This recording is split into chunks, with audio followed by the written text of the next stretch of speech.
Séance extraordinaire du Conseil municipal de la ville de Château-Richer, tenue à la salle du Conseil sise au deuxième étage du centre Olivier-Letardy, situé au 277 rue du Couvent à Château-Richer, le mercredi 14 août 2024 à 19h, à laquelle sont présents et forment quorum Madame la conseillère Guylaine Lefrançois, ainsi que messieurs les conseillers Vincent Latour et Éric Martineau et Alexandre Richard, sous la présidence du maire suppléant, M. Maxime Roberge. Sont absents Mme Christine Plot et M. Gino Pouliot. Les avis de convocation ont été délivrés à tous et à chacun des membres du Conseil de la manière et dans le délai voulu par la loi. Sont également présentes la directrice générale, Mme Magali Lavigne, et moi-même, Lucie Gagnon, greffière adjointe. Ouverture de la séance extraordinaire à 19h.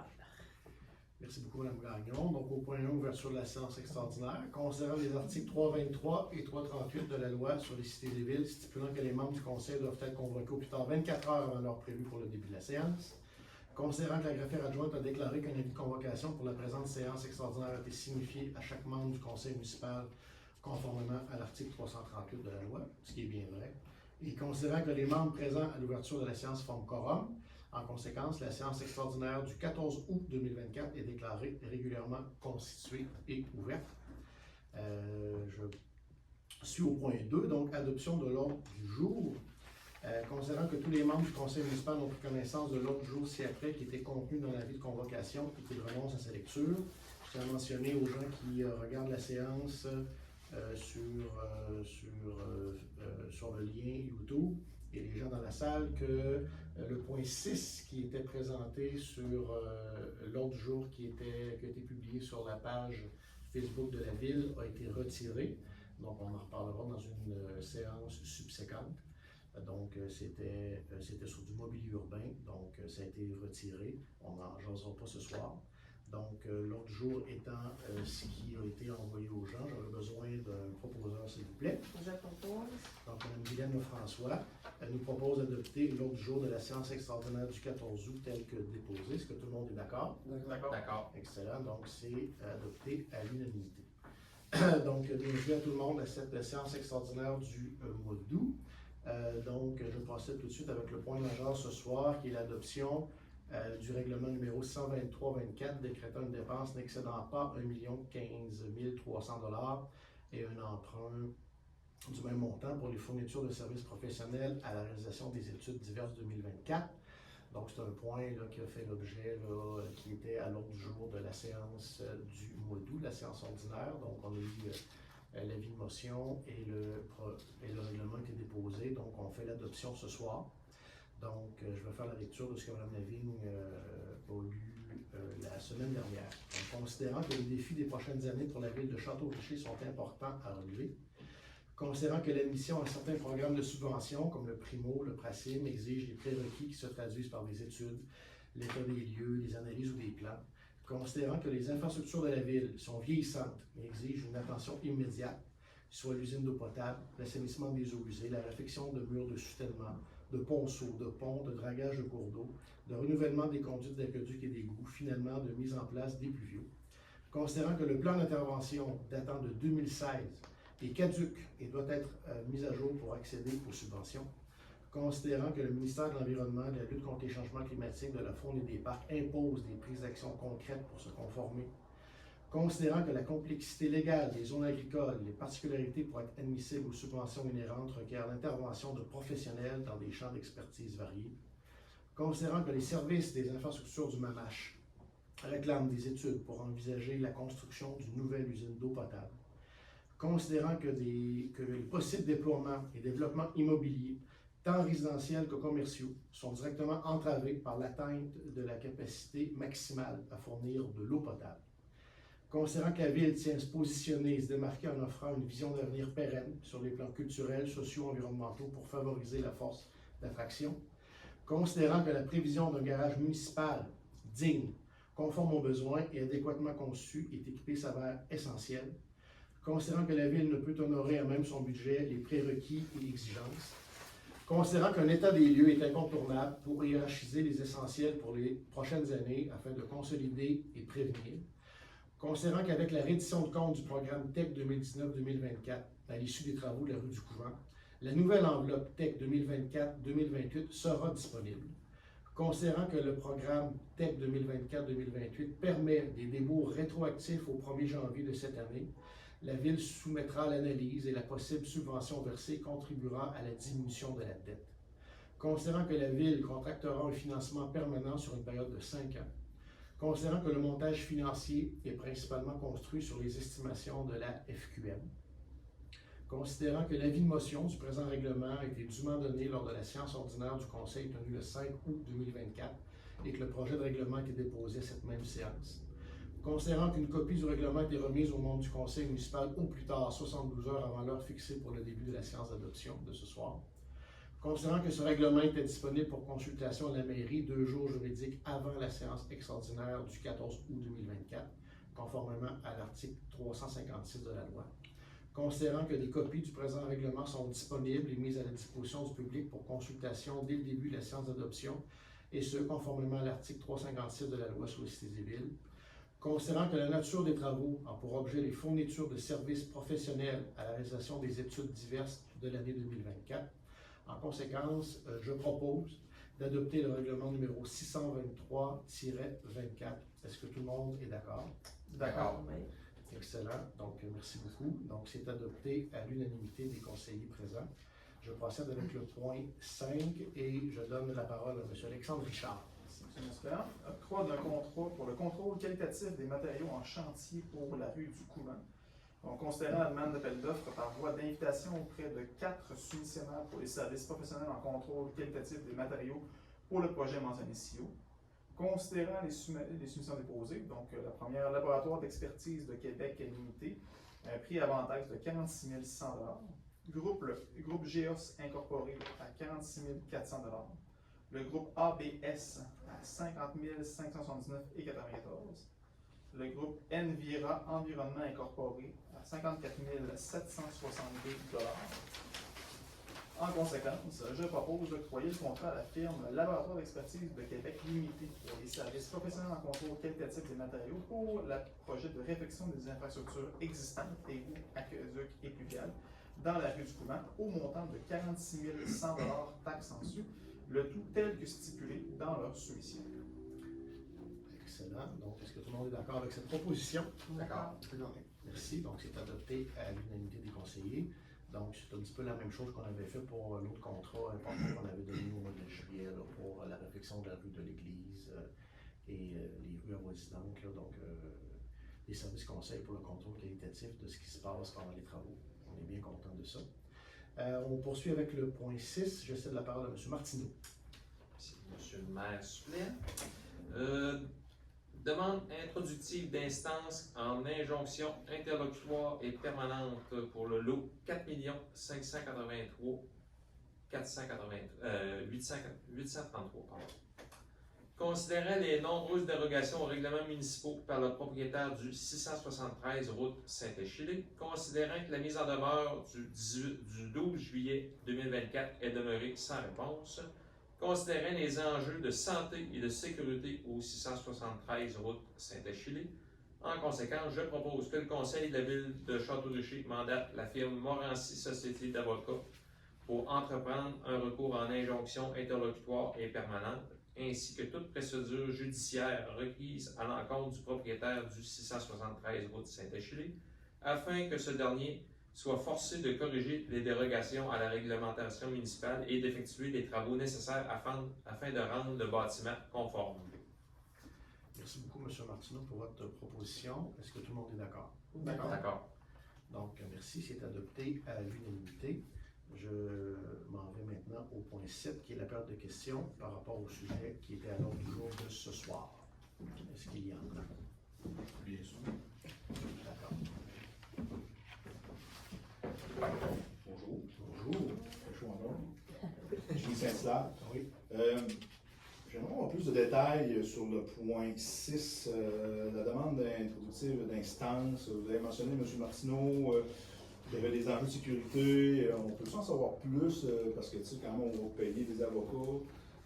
On peut en savoir un peu plus long là-dessus, sans Pas sûr qu'on puisse donner des détails là, précis, mais de ce qu'on de ce qu'on a discuté, là, c'est vraiment un enjeu de sécurité. On ne peut pas le dire publiquement. Madame Lavigne, non. Non, c'est c'est pas, non. bien. C'est devant Je fais juste les tribunaux. le demande. C'est pas une petite non-conformité. C'est pas pour de l'esthétique, là. C'est vraiment de la sécurité. Quand on passe en avant, on verra probablement c'est en Internet. Je présume. Le point 4, le règlement que l'emprunt de 1 million 15 000 et 300. Si j'ai bien compris, on n'a vraiment pas le choix de faire ça. Si on va avoir des subventions quelconques pour faire affaire avec des firmes experts pour peu importe le dossier. Madame Lavigne, si vous pouvez donner des détails par Oui, rapport je peux donner des détails, effectivement, parce que il y a deux obligations. Une, parce qu'il y a des demandes, par exemple, de conformité pour tout ce qui est déversement des maisons dans le fleuve. Donc là, l'assainissement des eaux usées, tous les dossiers là qui sont CPTAQ, l'emprise sur la rue Royale, l'avenue Royale, est-ce que c'est possible ou non pour pouvoir accéder effectivement au primo? Parce qu'on n'assumera pas les coûts par nous-mêmes pour tout ce qui est assainissement des eaux usées. Donc il y a toutes ces études-là préalables à faire, tout le travail juridique à faire aussi pour pouvoir avoir accès sur l'emprise, l'avenue Royale, et pouvoir se conformer et surtout accéder aussi au primo. Donc ça, c'est des prérequis d'abord obligatoires par le ministère de l'Environnement, parce que là, l'épée de Damoclès, ça fait des années qu'elle est au-dessus de la tête. Là, ils vont déploguer, puis ça va être à coup d'amende. Donc on est vraiment obligé de se conformer, puis de bouger, et puis d'avancer dans ces dossiers-là. Et les travaux vont s'effectuer par tronçon et par section, parce qu'on ne pourra pas faire tout le bout en une seule fois. Donc ça va s'échelonner sur probablement 3 ans. Donc tout ce travail qui va se faire au niveau ingénierie, au niveau légal, etc., là, c'est clair qu'on ne peut pas le faire par nous-mêmes. C'est évident qu'il faut qu'on aille chercher des expertises particulières. Donc ça, c'est un des exemples. L'autre exemple, on s'en était déjà parlé, c'est par exemple tout ce qui était études de caractérisation de l'eau potable. On l'avait fait, on l'avait assumé pour l'automne. Là, on a été obligé de faire la caractérisation aussi du printemps, parce qu'en fait, il y en a toujours 2 à faire, automne et printemps. Donc là, comme la tech est rétro, il y a des études qu'on avait avancées puis qu'on a déjà financées, mais qui pourront être rétroactivement bénéficier de la subvention de la tech. Donc l'étiage, la question de savoir est-ce qu'on a assez d'eau, est-ce qu'on en a suffisamment pour les années à venir pour nous. La réponse est non, donc il va falloir faire des études de recherche d'eau souterraine. Vous comprenez que c'est un prérequis pour savoir est-ce qu'on va avoir une usine d'eau potable à nous, quelles sont les conditions, etc. Et ça, c'est aussi des obligations qu'on a vis-à-vis du MAMACH pour pouvoir intégrer le primo, plus tout ce qui est autres études, eau potable, assainissement des eaux usées, le plan d'intervention. On comprend là que là, il va falloir intégrer les pluviaux aussi. Et sans le plan d'intervention, on ne peut pas accéder aux nouvelles subventions. Donc ça, c'est clair, parce que c'est par le plan d'intervention, vous le savez, vous êtes dans le milieu, vous savez que c'est par le plan d'intervention que va se hiérarchiser les priorités, etc. Et qu'on doit se conformer, puis qu'on a accès aux subventions à partir du moment où on a le plan d'intervention, parce que c'est à partir de là qu'ils regardent les priorités, les urgences, la durée de vie utile ou fin de vie, dépendamment des réseaux, etc. Alors, tous ces aspects-là, pour nous, sont obligatoires, d'une part. Il y a la question aussi du mur de soutènement, l'autre partie là, du mur. Il y a une question d'études géologiques, géotechniques à faire, et puis ça peut prendre jusqu'à 6 mois pour les avoir, parce qu'il y a tellement de demandes que pour avoir accès à une firme, etc., avoir les études complétées, c'est ça, on est dans l'urgence pour le faire.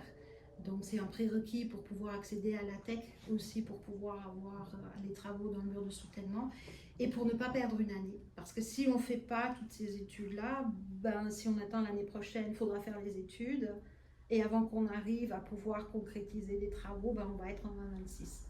Donc tout ça, voilà. Et je vous dirais que tout ça, c'est précisé. C'est périclité aussi un petit peu, parce qu'il y a la question aussi du garage municipal. Vous vouliez des détails, hein, je vous en donne, c'est correct.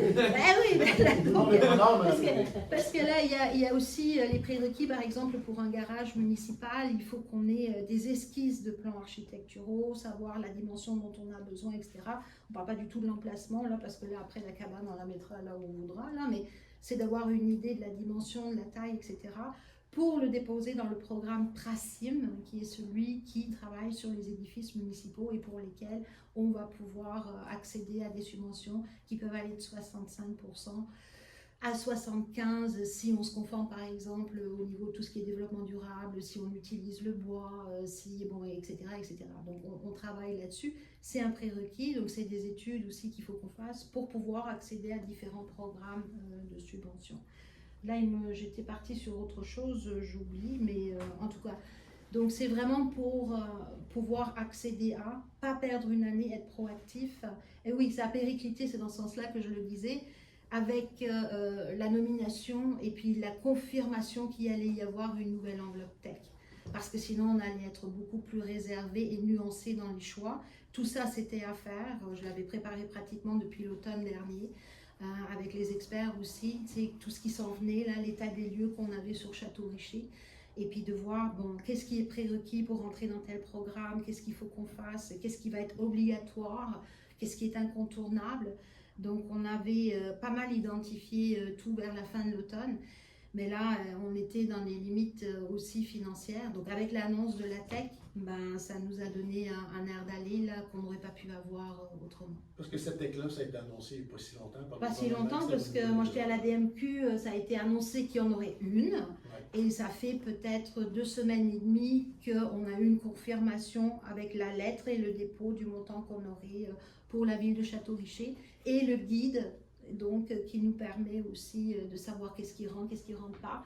Et j'ai validé justement le plus grand nombre là d'études auprès du MAMACH pour m'assurer que c'était valide, applicable.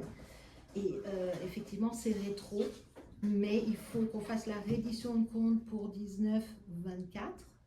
Je dis 19-24 parce que vous savez que c'était un programme qui allait de 19 à 23, mais avec la pandémie, ils nous ont donné une année de plus à un grand nombre de villes pour vider les cagnottes, parce qu'on a presque 1,8 million quand même là-dedans qu'on ne voulait pas perdre. Donc il faut faire la reddition de compte. Donc une fois que les travaux couvents sont achevés, je vais pouvoir faire la reddition de compte et en rétro aller rechercher tout ça. Donc ça a été validé. Donc ça a été des démarches qu'il a fallu faire auprès du MAMACH aussi avant de nous engager dans l'idée des études. C'est la bonne nouvelle dans ça, là, c'est ça, c'est sur un montant impressionnant, mais on comprend que ce montant-là va aider la ville à avancer ses projets puis à y aller avec la fameuse mise à jour là, dont on s'est engagé. Là, Il y a beaucoup de choses là-dedans. Le tableau, là. Oui, c'est ça. Oui, c'est ça. Ça fait peur au début. C'est pas une étude, là. C'est pas une étude, là. Non. C'est plusieurs C'est études. une étude. Parce qu'il y a un S à professionnel, évidemment, aussi. Oui. Cette évaluation-là, d'un petit peu plus d'1 million, vous avez mentionné, si j'ai bien compris, que c'était la FQM qui l'avait évalué. En gros, parce qu'on travaille avec 3 groupes différents. La raison pour laquelle la ville choisit la FQM, donc Fédération québécoise des municipalités, c'est que les honoraires professionnels sont en partie financés par le MAMACH. Donc ce qui veut dire que les honoraires professionnels sont beaucoup moins chers qu'avec d'autres firmes ou des firmes régulières d'ingénierie. Donc c'est un programme là, qui est mis en place depuis peut-être 2 ans et demi, presque 3, mais 2 ans et demi plutôt. Donc c'est très bénéfique pour nous parce que ça nous coûte moins cher. L'idée aussi, c'est que c'est des gens qui sont en lien et proches du ministère, donc au niveau des programmes, la compréhension de la façon dont fonctionnent les subventions, qu'est-ce qui est admissible ou non est présente. Et puis aussi parce qu'ils ont des spécialités. Donc on travaille avec 3 groupes différents. Un qui est vraiment spécialisé pour tout ce qui est eau potable, eau usée. Ça c'est une équipe. L'autre équipe c'est la voirie. L'autre équipe c'est vraiment au niveau structurel, architectural. Comme par exemple pour le PRACIM, c'est avec eux aussi qu'on va faire les plans. Ou s'il y a des questions d'infrastructure, des bâtisses. Donc c'est de cette façon-là qu'on travaille. C'est des gens qui travaillent dans le milieu municipal exclusivement parce que c'est adressé exclusivement aux villes et aux municipalités, donc ils connaissent bien. Ils ont beaucoup de soumissions, donc ils sont capables de jauger puis d'évaluer aussi les coûts actuels du marché. Donc ça pour nous aussi c'est important. Il y a des soumissions qu'on était déjà allés chercher et puis d'autres qui sont donc dans l'ordre des estimations comme on les a, les estimations quand on fait par exemple les règlements d'emprunt pour des travaux comme on a eu sur Église-Trépanier ou Couvent, etc. Rappelez-moi ma mémoire, si ça fait pas défaut, c'est bien la FQM qui avait évalué les travaux ici sur du couvent. Non, sur Église, sur l'église, seulement. c'était eux. Oui, c'était eux, mais c'est pas parce que c'est eux que c'est des poches et des nuls, mais c'est parce que ça a été une réalité pour bien des municipalités, parce que vous savez qu'on a dû permuter dans les programmes. que j'ai contacté évidemment le MAMACH tout de suite le lendemain des soumissions. Et il y avait un vent de panique partout parce que toutes les villes étaient dans le dépouillement des soumissions et qu'il y a eu une envolée de partout. C'est en début d'été, hein? Oui, tout à fait. Et puis voyez-vous, donc on a réajusté en fonction de la rue du Couvent, puis on est tombé pile poil. Il n'y avait pas de Non, problème. je comprends, mais au départ, c'était eux. En tout cas, on va espérer qu'ils ne se sont pas trompés seuls-là. Ben, il n'y a pas que, parce qu'il y a d'autres firmes aussi qui ont eu les mêmes chocs. Et je vous dis, le MAMACH, là, il avait la broue dans le toupette parce que tout le monde devait abroger et recommencer. Parce que les soumissions qui tombaient, c'était complètement inattendu qu'il y ait des explosions comme ça dans le milieu. Je veux dire, on n'est pas les seuls. Là. Non. Voilà. Donc il n'y a pas un reproche particulier à formuler vis-à-vis de la FQM. Merci beaucoup. Merci à vous. Merci, M. Saint-Hilaire. Donc, merci beaucoup. C'est très éclairant, Mme Lavigne. Merci pour les questions, M. Saint-Hilaire. Donc, on peut procéder maintenant au point 8, qui est la levée de la séance. Donc, considérant que tous les sujets à l'autre jour ont été discutés, est-ce que j'ai un proposeur pour lever la séance? Je vais proposer. M. Latour nous propose la levée de la séance de l'extraordinaire d'aujourd'hui. Est-ce que tout le monde est d'accord? D'accord. D'accord. Donc, merci. C'est adopté à l'unanimité du conseil présent. Donc, la séance est levée à 19h20. Merci beaucoup tout le monde. Bonne soirée.